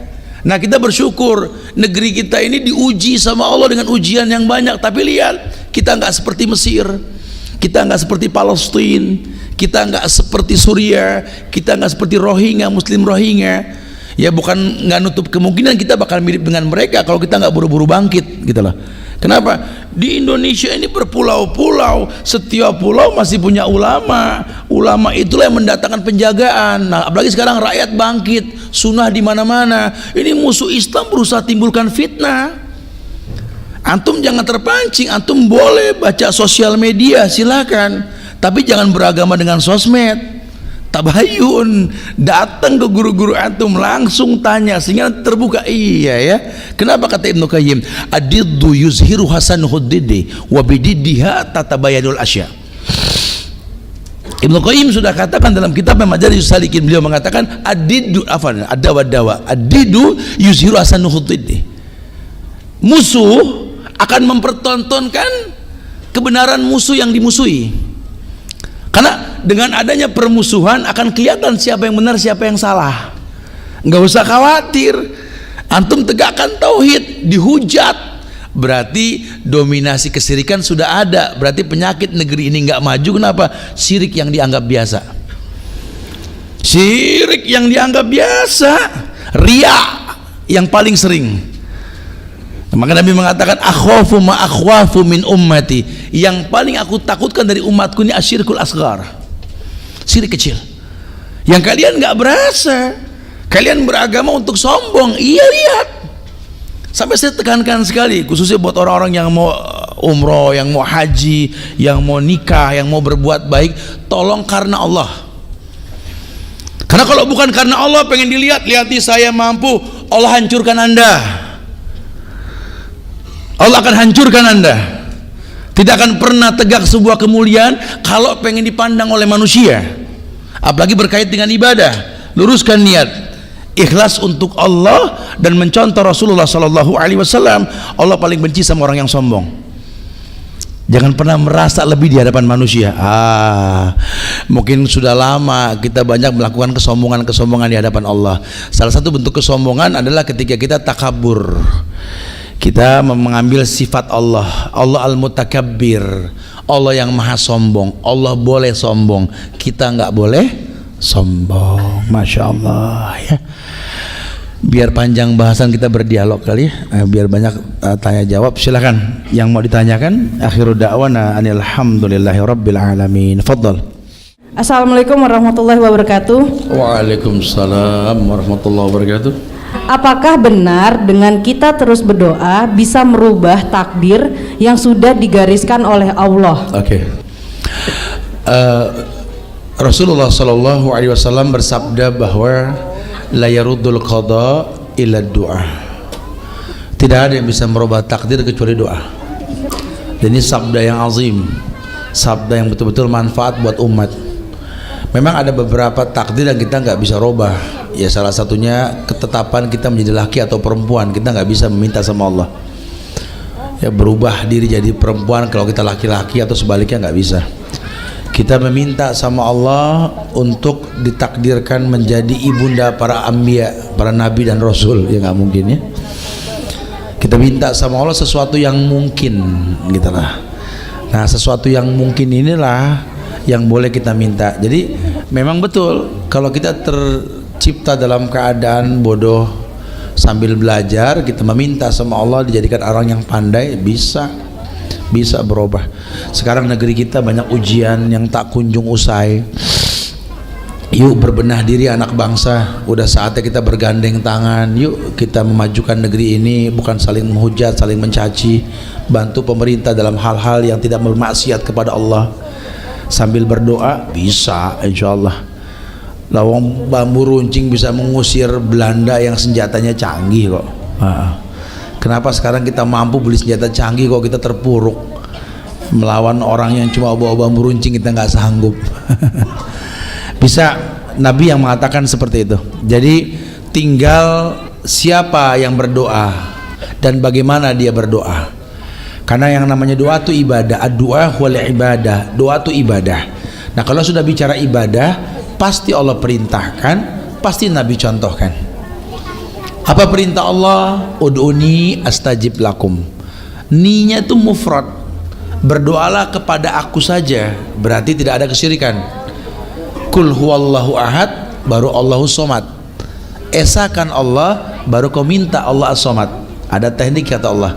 Nabi ajarkan banyak beristighfar, bertasbih, bertahmid, bertahlil, baru dia berdoa. Boleh bertawasul dengan amal soleh, menutup dengan solawat, minta orang-orang soleh mendoakan kita yang masih hidup, minta orang tua memberikan keberkahan dalam bentuk doanya. Semua diajarkan. Kalau sudah begitu nggak ada yang nggak mungkin. Dunia ini alam kemungkinan. Dunia ini alam kemungkinan. Hati anak Adam kata Rasul di antara dua jari Ar-Rahman. Allah bolak-balikan hati manusia, makanya ada doanya, ya muqallibal qulub sabit qalbi ala dinik wa ta'atik. Ya, wallahu a'lam bishawab. Taib. Pertanyaan selanjutnya Ustadz, boleh? Silakan. Bismillah Ustadz, saya baru hijrah dan taubat dari narkoba. Bagaimana caranya agar saya istiqomah? Jazakallah khair. Iya, berikan alasan pada diri Anda kenapa Anda bertobat dari narkoba, sehingga ketika Anda sudah tahu bahwa buruknya narkoba menjadi sebuah pijakan awal Anda meninggalkan narkoba. Sisanya cari penyebab terjadinya Anda masuk dalam lingkungan narkoba. Karena ulama sering mengatakan berawal narkoba itu karena kita menerima pemberian orang lain. Ada ajakan dalam Islam ini, perempuan khususnya suruh banyak sedekah. Karena efek sedekah bukan cuma jadi orang kaya karena sedekah, tapi orang yang bersedekah itu jauh dari yang namanya kemaksiatan narkoba. Karena orang yang suka memberi nggak suka menerima. Ya, ada ketertarikan untuk nggak gampang menerima. Saran saya, pahami penyebab-penyebab dulu Anda ikut. Kemudian yang kedua, bersahabatlah dengan orang soleh. Hijrah. Kalau narkoba ini harus hijrah total. Jangan berteman sama orang-orang yang pernah narkoba bareng. Tinggalkan semua. Punya lingkungan yang baru. Karena masih ada apa kalau orang sana bilang agak sakau ya. Kalau ngeliat orang mabuk tuh pengen gitu ya. Kayak orang rokok. Kalau pengen ninggalin rokok ya harus total, jangan bergaul sama yang rokok. Berhenti ngerokok, berteman sama orang yang ngopi, berbusa, terus Masya Allah. Ada godaan berat nih. Ya susah, dia pernah ngasihin pecu-pecu begitu ya. Ini dapat bocoran dari Iwan, kata Ustaz, aneh tuh nggak kuat kalau ngeliat kopi berbusa, embun turun sama suara salah ya, hindari deh gitu. Jadi memang harus total ya, berteman sama orang saleh, sisanya banyak beristighfar, duduk di majelis ilmu. Semoga Allah jadikan anti perempuan yang betul-betul hijrah, dijauhkan dari masa lalu yang buruk tersebut ya, bahkan dijadikan ibunda para ulama insyaallah ya, insyaallah. Saya baca ya. Assalamualaikum Ustaz. Tadi bilang kita tidak boleh memagari memagari terlalu tinggi ketika kita hijrah. Bagaimana menyikapi teman yang mengajak kita untuk urusan duniawi seperti misalnya nge-mall? Saya gabung dengan mereka, saya jadi nggak putus ibadah. Saya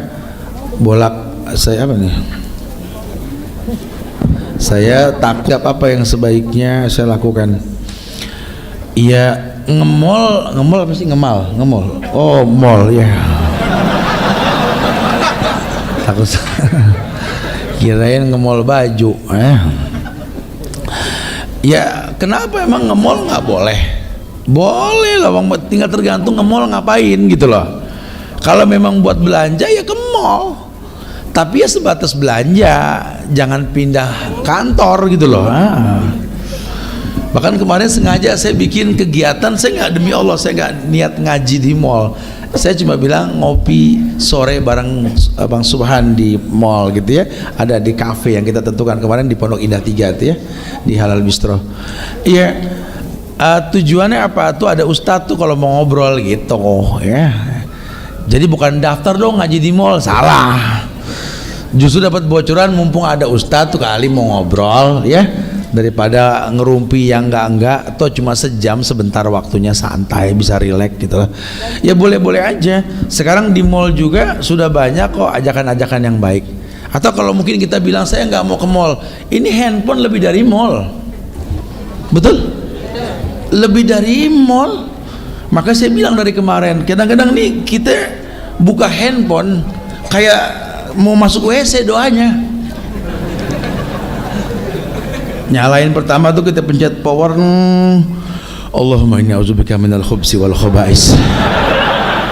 Ya Allah, aku berlindung dari godaan setan laki, setan perempuan ini.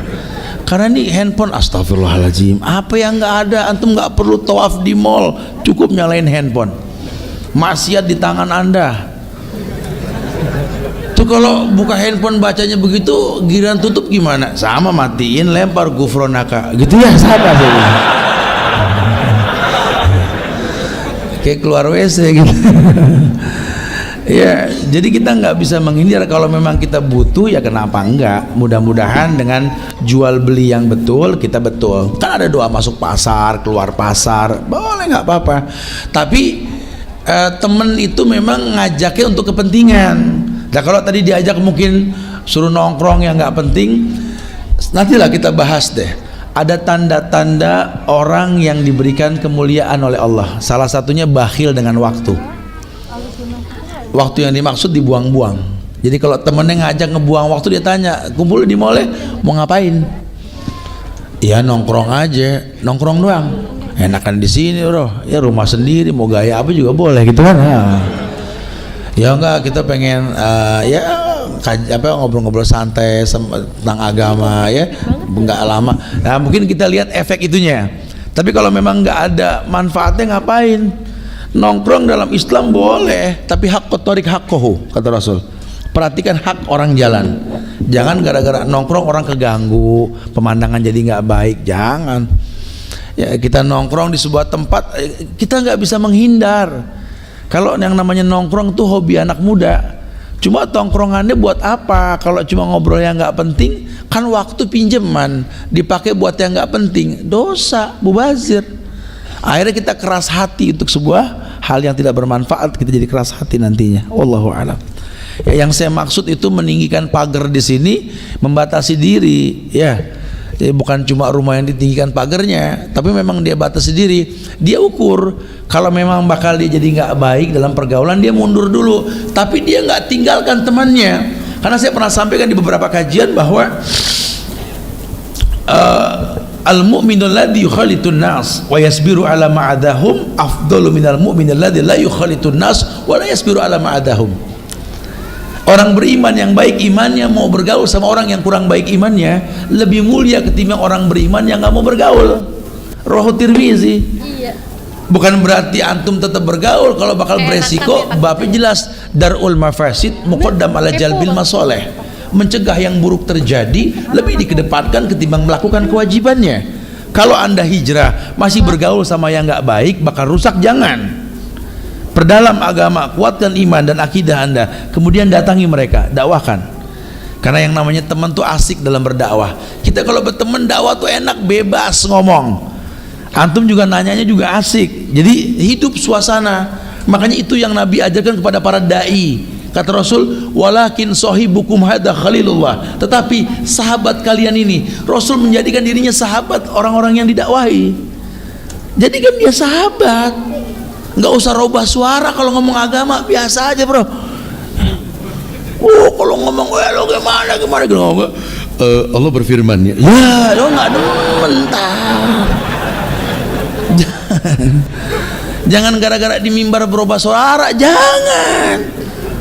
Al-Azifi bro, apa adanya gitu ya, jangan sampai dibuat-buat. Hidup ini kan apa adanya, maka saya sering bilang Al-Azifi bro, hidup ini apa adanya, jangan direkayasa. Anda sudah begini-begini, sudah ini fenomena indah sudah, Masya Allah, jangan dipaksakan. Anda orang Indonesia pakai batik, pakai sarung, pakai songkok, wallah zen, keren. Jangan paksakan pakai gaya yang lain, takutnya nggak nyambung. Ya bukan nggak boleh, boleh, cuma anda ukur yang anda nyaman tuh apa. Makanya saya respect di majlis-majlis para masyayikh di Madinah itu, ulama nggak ngomel, yang habis pada main futsal, basket, pulang kerja, mau ke masjid, kumpul semua. Yang penting nyaman, kan belajar itu kan enjoy. Yang enjoy buat antum apa? Jangan paksakan. Yang tadinya santai pakai celana, mau pakai jeans, mau pakai kedora, itu giliran ngaji berubah. Sampai susah jalan, dikit-dikit mau kemana? Mau ngaji. Duduk sampai susah, kapan nulisnya kita kalau begitu ya? Dibikin asik. Karena agama tuh asik, dan kita punya Allah yang maha asik. Allah. Ya, karena Allah mengatakan fattaqullaha mastata'tum, tuh asik sekali. Bertakwalah semampunya kata Allah. Ya, jangan dibikin-bikin. Assalamualaikum. Apakah ikhtiar salah satu apa nih? Ente ngasih yang tulisannya rusak semua ya.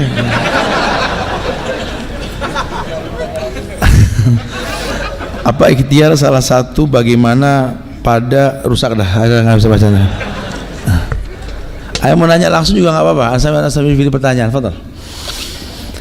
Assalamualaikum warahmatullahi wabarakatuh. Apakah masuk surga dan masuk neraka adalah takdir Allah? Naam, takdir Allah. Ya, takdir Allah. Tapi neraka takdir yang buruk. Penyebabnya Anda yang buat. Apa yamshi mukibban ala wajhihi ahda amma yamshi sawin ala sirati mustaqim.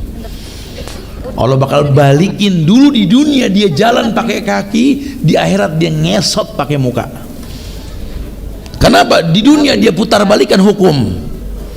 Sunnah dibilang goblok. Kalau dia nggak tobat, dengerin ya, ente nggak tobat. Allah bakal bikin ente ngesot pakai muka di akhirat. Sunnah ya, kita bela dong sunnah, siapapun dia. Paling berapa lama lagi nih orang nggak tobat ya, masya Allah. Kalau iya, apakah Allah tidak kasihan dengan hambanya? Yalah, Allah kesian. Makanya sampai terakhir nanti Allah letakkan kakinya di neraka. Yang masih ada iman sebesar biji sawi pun Allah masukkan ke surga. Saking maha rahman rahim ya Allah. Bahkan Allah luaskan itu surga untuk menambah jumlah orang masuk surga. Masya Allah. Sampai Allah bilang, ya ibadi, lo ataitani bikurabil ardi khataya thumma laqitani la tusriku bi syai'an la ataituka magfiratan mislaha. Jangan pernah bilang Allah tidak punya rasa kasihan. Ya, Allah Rahman, Allah Rahim. Wahai hambaku, kalau kau datang nanti di akhirat menemuiku, kau geret dosamu sebesar langit dan bumi, memohon ampun kau tak berbuat syirik, ku datangkan ampunan sebanyak dosa yang kau lakukan. Allahu Akbar. Bahkan dia berfirman pada Nabi Musa, ya Musa, ya, lau anna samawati sab' wa amiruhunna ghairi wal adina sab' fi kaffah wa la ilaha illallah fi kaffah malat bihina la ilaha illallah. Tolong kalimat la ilaha illallah jangan kau remehkan Musa. Hambaku berkata la ilaha illallah diletakkan pada sebuah daun timbangan, 7 lapis langit dan isinya, bumi dan 7 lapisnya diletakkan pada daun timbangan yang lain, malat bihina la ilaha illallah. Asal dia berkata la ilaha illallah lebih berat ketimbang itu semua. Allahu Akbar. Makanya salah kalau orang masuk neraka Allah nggak kesian, salah dianya. Sampai Allah mengatakan, ya ayyuhal insan ma gharraka bi rabbikal karim alladzi khalaqaka fasawwaka fa'adalak fi ayyi suratin ma syaa rakkabak. Manusia, ma gharraka bi rabbikal karim, ma gharraka bi rabbikal karim. Apa yang membuat kamu enggan beribadah sama Allah? Alladzi khalaqaka fasawwaka fa'adalak. Yang menciptakan kamu, menyempurnakan kamu, memuliakan kamu. Masya Allah, kitanya kurang bermuhasabah diri sama Allah. Punya orang tua kita nggak hormat, punya negeri yang aman, tentram, ngaji kapan saja, busana muslimah nggak dilarang, bawa Quran nggak diomelin, tinggal pilih di masjid banyak. Ya Allah, muliakan negeri kami ya Allah. Berikan pemimpin-pemimpin yang soleh buat negeri ini ya Allah. Ini negara lain susah nemuin pagi-pagi anak muda kumpul sampai ribuan kayak gini, susah. Sahabat-sahabat kita di Suriah itu semua meminta dikirimkan Quran. Saudara kita di Rohingya terzolimi, disakiti, dibunuh, kita enggak di sini. Makanya berhusnuzon pada negeri kita. Ya, kalau sudah bicara pemimpin nanti babnya beda. Pemimpin tergantung rakyat. Kalau rakyatnya pintar yang diangkat orang pintar. Tapi ingat, siapapun yang terangkat manusia, tidak ada yang sempurna. Doakan, bantu, dukung. Allah muliakan kita insyaallah. Assalamualaikum warahmatullahi wabarakatuh. Ustaz, saya mau bertanya. Saya kan disuruh mengikuti karnaval ya, hiburan-hiburan kayak band-band kayak seperti itu di perusahaan saya. Saya bilangnya untuk tidak diri. Coba sekali lagi agak. Saya bilangnya mau kuliah untuk presentasi, padahal saya mau mengikuti kajian Ustadz gitu. Apakah saya berdosa? Terus apa saya harus meminta maaf kepada manajer saya gitu, seperti itu? Wallahu a'lam bishawab, akhi ya. Kalau memang antum punya akad pada sebuah pekerjaan, sebuah perusahaan, maka orang dilihat dari akadnya. Ya, sehingga ya bukan berarti menghalalkan yang diharamkan untuk mendapatkan sesuatu yang halal. Jadi jangan sampai kayak orang menyium hajar aswad bikin pecah kepala 4 orang gitu loh. Sikut sono nyium.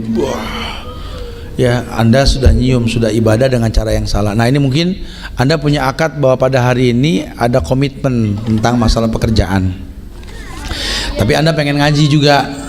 Harusnya ada basa-basi aja dari kita. Ya, kalau nanti diizinkan, ya alhamdulillah. Kalau enggak, niat sudah sampai.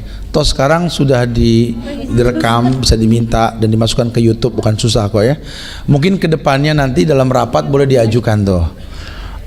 Boleh gak kami ini meminta sedikit waktu, dengan konsekuensi kami tambah di akhirnya karena ada ujian. Walhasil akad. Ya, saya nggak berani mengatakan benar karena kerja wajib, belajar juga wajib. Tapi kalau belajar wajib, merutinkannya sunnah. Allahu a'lam. Semoga Allah mudahkan antum untuk bisa bekerja dan belajar nanti insyaallah ya. Barakallahu fiik. Bismillah, Ustadz. Ya. Fadhal.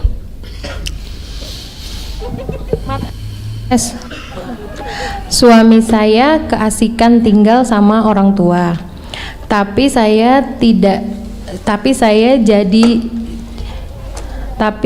jadi jauh sama mertua karena suami nggak mau ngontrak. Akhirnya saya dan mertua nggak harmonis. Suami nggak percaya. Iya. Suami nggak percaya rezeki kalau Iya. Suami nggak percaya rezeki Allah kalau ngontrak. Gimana Ustadz? Udah 3 tahun nikah, kebetulan belum dikasih anak. Udah berapa lama nikah? 3 tahun. Berapa? 3 tahun. Oh, belum lama ya 3 tahun. Iya. Iya. Gimana Ustadz? Tapi suami nggak pernah percaya kalau saya hubungkan kehidupan dengan agama. Bener dia nggak percaya tuh. Kalau Afwan Ustadz, ini cuman bacain tuh ini pertanyaan aja dari panitia. Oh, kirain langsung orangnya. Karena kalau masalah rumah tangga, biasakan dua-duanya datang. Jangan satu aja yang ngasih bocoran, takutnya nanti kita berpihak. Karena tidak mungkin lah ada asap kalau nggak ada api, gitu ya. Apa yang membuat suami ini nggak percaya diri untuk kontrak? Tentu dia melihat mungkin ketidakmampuan istri untuk melayani dia, mungkin ya, ketidakmampuan si istri untuk bisa menjadi partner hidup. Jadi dia butuh tahapan, atau mungkin secara mendasar bahwa dia mungkin punya tanggung jawab sama orang tua yang perlu ditinggal secara perlahan. Nah, kita harus lihat sebabnya dulu. Tapi kalau sampai memang levelnya dia nggak percaya rezeki ada selain dari rumah di mana orang tuanya tinggal, ya nanti syirik larinya kan, bahaya gitu ya. Saya sih berhusnuzon ya. Memang yang paling baik buat para laki-laki, sudah dikatakan tadi, manis tato, antum sudah mampu, maka antum berani untuk keluar. Bedakan antara keluarga Anda dengan rumah tangga Anda. Bukan membedakan untuk bermusuhan, tidak. Karena kalau yang namanya rumah tangga itu agenda hidup Anda. Kalau yang namanya keluarga ini sudah memang menjadi sebuah bagian dari hidup Anda yang nggak bisa hilang. Nggak ada bekas keluarga, betul? Ada bekas istri dalam rumah tangga, bekas suami juga ada, gitu loh. Itu yang saya maksudkan. Jadi perlu dipahami bahwa terkadang orang yang menikah ini terjebak dalam permasalahan seperti mantu nggak akur sama mertua dan lain sebagainya ini, karena penyebabnya ada. Karena biar bagaimana ibu Anda itu bukan ibu kandung istri Anda, atau sebaliknya gitu ya. Jadi kadang-kadang kalau anak kandungnya tidak dirawat, tidak dicukupi oleh istrinya, maka si mertua kadang-kadang suka nggak senang gitu lah. Ya namanya rasa memiliki, apalagi kalau ibu kepada anak lakinya kan. Waduh, nah kita nih orang laki perlu pandai untuk menyikapi ini. Untuk menyatukan mereka ya nggak gampang loh, dari dua sisi yang berbeda, masing-masing semua mengatasnamakan cinta kan. Tapi kan aku cinta sama kamu, aku kan istri kamu. Ibunya bilang saya lebih mencintai dan saya lebih tahu dia. Nah buat orang tua juga, wallahi Islam menasihati, jangan jadi orang ketiga dalam hidup rumah tangga anaknya, cukup doakan. Nah buat kita yang menikah, belajar keluar ya, belajar ngontrak, belajar membuka kehidupan yang baru. Karena rumah tangga ini kan telah didoakan dari awal nikah, barakallahu lak wa baraka alaik wa jama'a bainakuma fi khair. Kalau sudah didoakan berkah, tinggal buka penyebab datangnya keberkahan gitu ya. Nah, keberkahan itu dengan apa? Salah satunya ridho orang tua. Mungkin zurghiban tasdad hubban. Anda sih boleh sering-sering ketemu orang tua, lawang orang tua, tapi kalau ketemu sama mertua, zurghiban, temui jarang-jarang, timbulnya cinta. Ya, istri juga sama, temui istri ke mertua kita, orang tua kita, ya jarang-jarang, gak usah sering-sering. Karena kalau sering nanti kelihatan salah, jadi susah. Kesian. Ya, kita berumah tangga dengan orang yang orang tua kita nggak ridho. Aduh. Ya. Saya selalu minta maaf sama orang tua saya kalau seandainya dari keluarga saya ini ada yang membuat kesal mama, saya minta maaf. Jangan sampai rumah tangga saya nggak dapat ridho, tolong ya. Kalau mau ngomel-ngomel ke saya nggak pandai untuk bisa mendakwahkan dia. Biar berilah waktu, mungkin satu waktu Allah akan berikan hidayah buat dia. Jadi kita pandai-pandailah berdialog sama orang tua ya. Jangan sampai orang tua kita nggak ridho. Karena orang laki, secantik apapun istrimu, selucu apapun anak-anakmu, sekaya apapun Anda dengan harta, sehebat apapun di mata manusia, Anda anak kecil buat ibu Anda. Merendahlah, jangan sakiti hatinya, jangan zolimi dia. Ya, berikan yang terbaik buat dia. Jadi betul-betul memang perlu dipahami. Makanya istitoah tuh nggak main-main. Kalau cuma segera meletakkan benih semua sanggup, cuma kan membina yang sulit. Ya, semoga Allah jaga rumah tangga kita semua insyaallah ya. Barakallah. Nah, mau tanya Ustadz, Ana sudah menikah sekitar 4 tahun dan Ana ingin sekali dikaruniai anak soleh Ustadz. Sebelumnya istri saya 1 kali keguguran, dan yang kedua anak saya meninggal dalam usia 2 hari. Apakah ini termasuk takdir baik atau buruk? Baik. Anda sudah punya celengan ya, jadi wildanun mukhalladun, Masya Allah. Karena yang meninggal anaknya dari kecil, Rasul pun merasakan. Bersyukurlah ya, anak cuma titipan, jangan terkecoh. Jangan gara-gara anak kita komplain sama Allah, jangan. Bersyukurlah sama Allah. Mungkin Allah tahu ya level agama Anda, sehingga Allah berikan kemuliaan akhirat buat Anda. Itu anak semua celengan Anda di akhirat, Masya Allah. Tapi jangan minta mati lagi, minta hidup ke sana ya. Allah banyak kamu. Semoga diberikan anak yang soleh ya, anak yang betul-betul membahagiakan dia. Karena ya Allah, antum punya anak deh yang banyak deh, minta yang terbaik, kasih makan yang halal. Itu anak yang soleh nanti itu nolong kita ya. Dia yang bakal bimbing kita jalan subuh ketika kita sakit. Dia yang bakal bangunin kita, dia yang bakal mandikan kita nanti, dia yang bakal kafankan kita, dia bakal berdiri di hadapan mayit kita, di hadapan jamaah. Wahai jamaah, di hadapan kita ini terbujur kaku orang tuaku, ayahku, ibuku, saudara kalian, nenek kalian. Ya Allah, kalau ada janji indah dalam hidupnya yang belum dia tunaikan, hutang untuknya. Rasul pun tak menyolatkan mayit yang berhutang. Aku anaknya, bertanggung jawab untuk semuanya. Apapun urusan dia, urusan saya sekarang. Masya Allah, beruntung. Bahkan ketika masuk mayit ke lubang kubur nanti ya, sudah masuk ke lubang kubur, ketika tanah belum rata menguruk lubangnya, Anak yang bakal berdiri nanti dalam keadaan bekas tanah merah di bagian badannya. Ayyuhal hadirun, sunnah Rasul. Beliau berdiri di pinggir lubang yang belum rata teruruk tanah. Istaghfiru li ummi wa abi, istaghfiru li akhikum wa li ukhtikum. Mohonkan ampun buat penghuni kubur ini. Fa innahul ana yus'al, dia sedang ditanya. Anak yang soleh meminta yang hadir memohonkan ampun. Dan anak yang soleh, mulut yang gak akan pernah berhenti berkata Rabbighfirli wali walidayya. Bibirnya basah mendoakan mayit orang tuanya. Bahkan malaikat pun tak bisa mencambuk orang tuanya karena istighfar anaknya yang soleh. Semoga Allah jadikan anak-anak kita anak yang soleh, solehah insyaallah semua ya. Wallahu a'lam. Ustadz, bismillah, ada pertanyaan lagi. Ya. Bagaimana cara melepas susuk kecantikan secara syar'i, dan apakah seorang pezina yang sudah hijrah bisa mendapatkan lelaki soleh dan menjadi bidadari surga? Siapa yang bisa memilih takdir di masa lalu? Ya, orang berbuat dosa, orang berbuat salah itu karena takdir yang Allah telah takdirkan. Tapi yuridullah bikumul yusra wala yuridullah bikumul usra.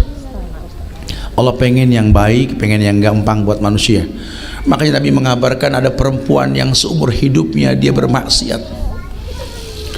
Seumur hidupnya dia bermaksiat, wallahi. Ketika dia bertobat kepada Allah, tidak ada satupun manusia yang merespon tobatnya, kecuali seekor anjing yang kehausan yang mau menerima sedekah air dari sepatu kulitnya. Dan gara-gara itu dia dimasukkan ke surga. Dia punya Allah Ar-Rahman Ar-Rahim. Bahkan si penzina ini pun jadi penghuni surga. Mungkin asal dia mau bertobat. Innallaha la yaghfiru ayyushraka bihi wa yaghfiru ma duna dzalika liman yasha. Semua dosa Allah ampunkan kecuali dosa syirik. Bahkan ketika si penzina ini bertobat kemudian dia mati, dia belum sempat berbuat baik, itu istighfar orang sampai ke lubang kuburnya karena dia berbuat dosa besar. Tapi istighfar bisa sampai, Allah akan muwajjahkan dia dengan surga. Makanya nggak nutup kemungkinan. Udah bertobatlah, hijrah dari masa lalu kita. Ya, jangan mengulangi, tangisi dosa di masa lalu. Wabki ala khati'atik. Ya, bergaul dengan orang-orang yang soleh, soleha, duduk di tempat yang baik, tutup semua pintu-pintu yang mengajak kepada keburukan dalam hidup anti. Ya, semoga Allah berikan hidayah selalu insyaallah. Barakallahu fiik. Afwan Ustadz, tentang cara mengeluarkan susuk kecantikan secara syar'i gimana Ustadz? Syukron. Susuk ini yang paling baik memang kembali kepada orang yang memasangnya untuk mengeluarkannya. Kalau secara syar'i ruqyah. Ruqyah ini bisa mengeluarkan, susuk ini kan singgasana setan di badan kita. Ya, jadi setan biasanya ngasih syarat, saya bisa nolong kamu, semua orang senang sama kamu, asal letakkan nih berlian di pipi kamu sehingga orang lihat pipi kamu kelepak-kelepak gitu ya. Diletakkan di bibir, di bagian mata, di bagian pundak, pinggul, macam-macam gitu ya. Itu daya tarik yang dibikin oleh setan, sihir namanya itu. Itu bisa keluar dengan ruqyah sebenarnya. Ya, atau kembali ke orang yang masang untuk diambil kembali susuk tersebut. Tapi kalau dia memang mau dengan secara syar'i ruqyah. Ruqyah itu bisa mengusir setan dari badan kita. Ya, sehingga salahnya pun sama. Wallahu a'lam bishawab. Naam. Ustaz, bisakah takdir Wahabi pisahkan dari proses ikhtiar? Apa maksudnya? Iya, takdir itu bisa efek dari ikhtiar. Karena usaha untuk menjadi sesuatu yang baik itu proses. Makanya kalau kita merasakan takdir yang buruk, ya ada ikhtiar untuk bisa hijrah pada takdir yang baik. Dulu Umar bin Khattab begitu. Ketika dikabarkan tentang penyakit taun di negeri Syam, beliau menggagalkan perjalanannya ke Syam. Abu Ubaidah bin Zarrah tanya, kau lari dari takdir Allah wahai Umar, karena diperintahkan ke Syam kan? Kata Umar, na'am. Nafirru min qadarillah ila qadarillah. Betul. Aku lari dari takdir Allah menuju takdir Allah yang lain. Boleh. Itu semua proses ya. Wallahu a'lam.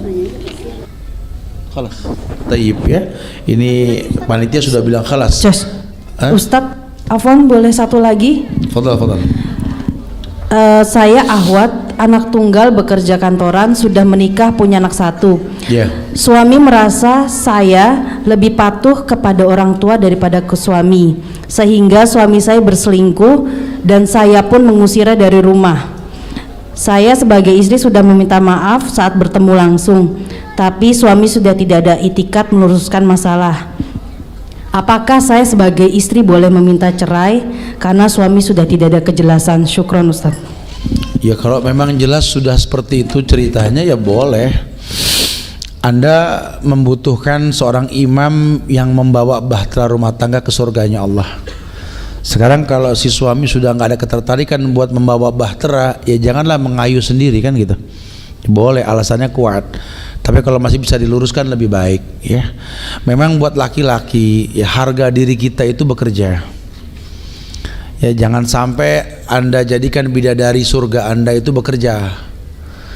Ya, kemudian sudah istri kerja, Anda berusaha selingkuh atau pengen poligami lagi. Aduh, masya Allah.